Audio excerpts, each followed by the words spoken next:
इतनी बार रिकॉर्ड तरीके से ये जीतते हुए सेकंड हाईएस्ट पर तो पहुंच चुके हैं, और स्टालिन के शासन को, जो कि लगभग 2 दशक से ऊपर चला था, उसे क्रॉस कर जाएंगे। इनके अपोजिशन में जो लोग थे, उन लोगों को वोट परसेंटेज कितना कम मिला, इसे देख करके संभवतः आपको एक तरफा जो चुनाव है इसकी कहानी समझ में आ जाएगी। आप देख सकते हैं पुतिन को 87.67% वोट प्राप्त हुआ है, वहीं अपोजिशन में जो लोग हैं उन्हें 3-3%, 4-4% के आसपास वोट मिला है।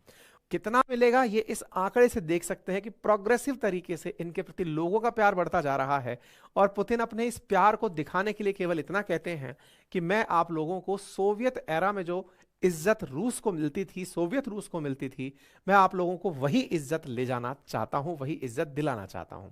ऐसी स्थिति में अब जानकारी बड़ी खास होती है कि आफ्टर ऑल ये पुतिन है कौन। साथियों, कहते हैं कि लेनिनग्राड नाम से जो जगह वर्तमान में सेंट पीटर्सबर्ग के नाम से जाना जाता है, वहां पर एक गरीब परिवार में जन्मे थे। इनके पिता नेवी में काम करते थे, माता एक फैक्ट्री में काम किया करती थी, एक साधारण बच्चे थे, और अपनी पढ़ाई लिखाई करके यूनिवर्सिटी ऑफ मॉस्को से पढ़ाई करते हुए इन्होंने सेंट पीटर्सबर्ग स्टेट यूनिवर्सिटी से इन्होंने पढ़ाई करते हुए केजीबी को ज्वाइन किया था। केजीबी जैसे भारत के अंदर RANW है, रॉ है, बिल्कुल वैसे ही इनके यहां पर सोवियत रूस में उस समय जो खुफिया एजेंसी हुआ करती थी केजीबी, इन्होंने उसे ज्वाइन किया था।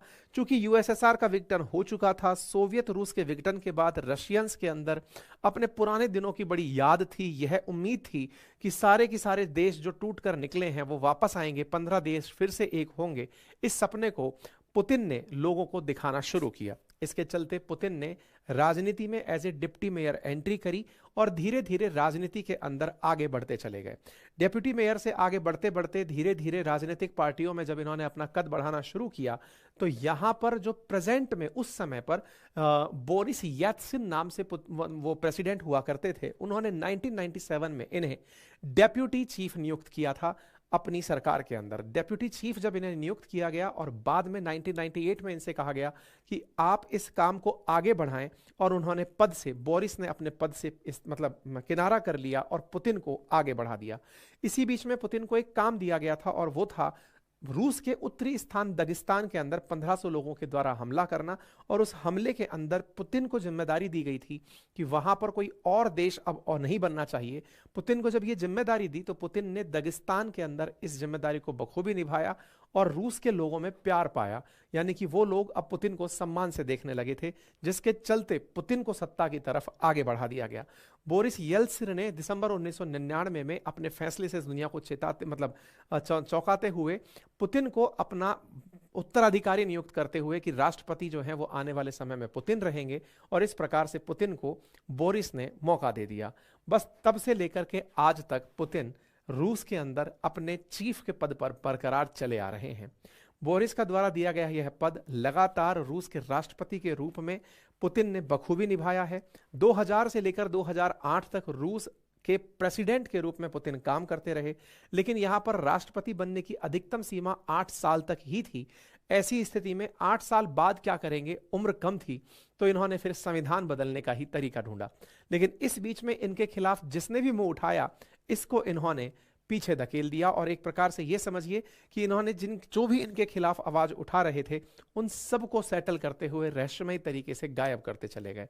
पुतिन ने 8 बड़े बड़े विरोधियों को पूरी तरह से साइडलाइन कर दिया, किनारे लगा दिया। इनके खिलाफ जब भी तख्ता पलट की कोशिश हुई, उन पूरे लोगों को इन्होंने खत्म ही कर दिया, और उनको रूस के इतिहास से ही गायब कर दिया। ऐसा नहीं है कि पुतिन के ऊपर हमले नहीं हुए। कुछ रिपोर्ट्स बताती हैं कि पुतिन अब तक 6 बार असैसिनेशन अटेम्प्ट्स झेल चुके हैं, यानी उन्हें मारने के लिए 6 बार प्रयास हो चुका है, लेकिन पुतिन हर बार जिंदा बचकर बाहर निकले हैं।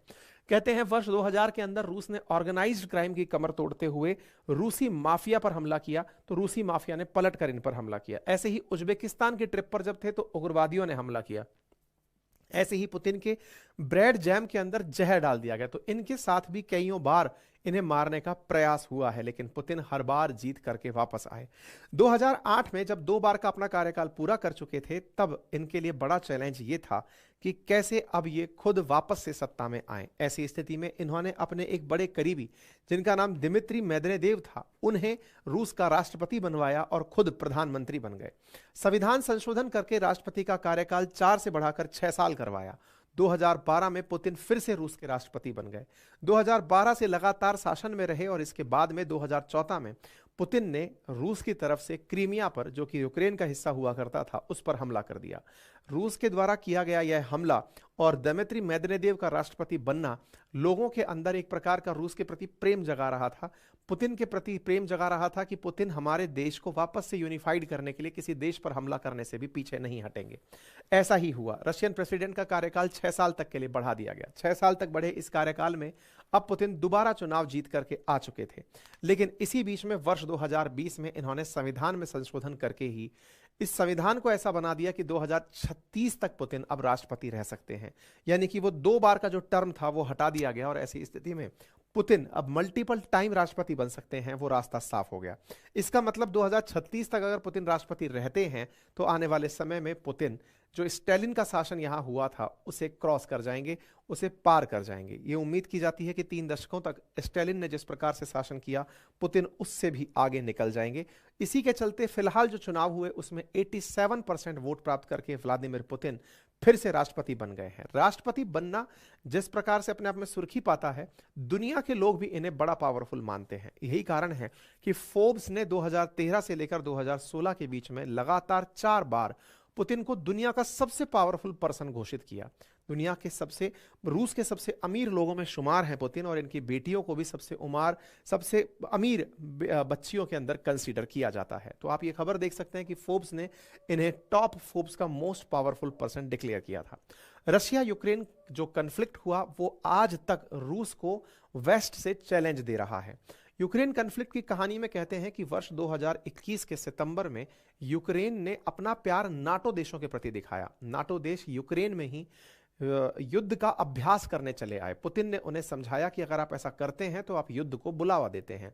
नाटो कंट्रीज नहीं माने, यूक्रेन नहीं माना। यूक्रेन ने फरवरी 2022 में जब हदें पार की तो पुतिन ने डायरेक्ट एक्शन यूक्रेन के ऊपर कर दिया, और उसका नतीजा यह निकला कि फरवरी 2022 से चला हुआ यह युद्ध अब 2 साल पूरे कर चुका है, तीसरे साल में प्रवेश कर चुका है, और लगातार रशिया यूक्रेन कन्फ्लिक्ट चल ही रहा है। जैसे ही यह चुनाव जीते तुरंत और इन्होंने तरीके से यूक्रेन के ऊपर बमबारी कराना शुरू कर दिया। ऐसी स्थिति में पूरी तरह से दुनिया बटी हुई नजर आई। भारत ने, चाइना ने पुतिन को बधाई दी। वेस्टर्न वर्ल्ड ने इस चुनाव को पूरी तरह बायस्ड चुनाव माना। चाइना पूरी तरह से रूस का साथ दिए और अपनी तरफ से ये कहे कि जिस तरह से ताइवान पर दुनिया वाले इंटरफेयर करते हैं ऐसे ही यूक्रेन पर करते हैं। यानी कि ताइवान को इन्होंने यूक्रेन की तरह ट्रीट किया। यानी भविष्य में ताइवान पर चीन का जो रवैया होगा वो आज से ही क्लियर है कि वो डायरेक्ट एक्शन करेगा ताइवान के ऊपर। ठीक है। अब लेकिन पुतिन ने इसी बीच में 3rd वर्ल्ड वॉर की चेतावनी दे डाली, और उसके पीछे का बड़ा कारण है। बड़ा कारण यह है कि हाल ही के अंदर फ्रांस के मैक्रोन ने कहा था कि रशिया जैसे ही इसमें एस्केलेशन बढ़ाएगा हम अपनी सेना भेजने के लिए तैयार हो जाएंगे। हाल ही में 15 मार्च की खबर है। ऐसी स्थिति में पुतिन भड़क गए और पुतिन ने कहा कि यदि कोई भी इस तरह की गलतफहमी में जी रहा है कि नाटो कंट्रीज यूक्रेन में अपनी तरफ से सेना बढ़ाएंगे और हम शांत बैठे रहेंगे, तो समझ जाइए कि अब 3rd वर्ल्ड वॉर के बिल्कुल करीब खड़े हैं। यानी कि पुतिन तीसरी बार भी तीसरे साल भी युद्ध में प्रवेश करने के बाद झुकने को तैयार नहीं है। उनका साफ है कि अगर वेस्टर्न वर्ल्ड को लगता है कि यूक्रेन को उनको यूक्रेन की मदद करनी चाहिए तो प्लान करें, हम पीछे नहीं हटेंगे। और इस प्रकार से पुतिन ने पूरी तरह से इन लोगों को समझा दिया है।